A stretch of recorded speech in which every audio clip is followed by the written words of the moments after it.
இந்த வீடியோல will document அதாவது உயில் பத்திரம் பத்தி தான் பார்க்க போறோம். உயில் பத்திரம் யாருக்கு எழுதுவாங்க அப்படின்னு பாத்தீங்கன்னா 18 வயசு நிரம்பிய ஒருவரோ இல்ல 18 வயதுக்கு மேல கண்டிப்பா இருக்கணும். உயில் எழுதுறவருடைய வயது பாத்தீங்கன்னா 18 வயதுக்கு மேல இருக்கணும்.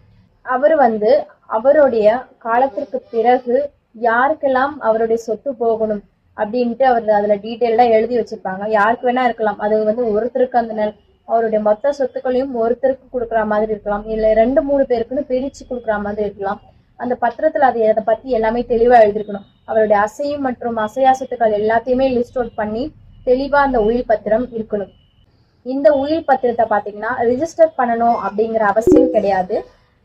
உயில் எழுதுறவர் அவருடைய சொத்துக்கள் எவ்வளவு இருக்கு, யாருக்கு எந்த சொத்துக்கள் போகும் அப்படின்ற தெளிவான விளக்கத்தை அந்த பத்திரத்துல பதிவு செஞ்சிருக்கணும். அந்த பத்திரத்தை ஃபுல்லா அவர் எழுதிட்டு கடைசியா அவர் கையெழுத்து போட்டிருக்கணும்.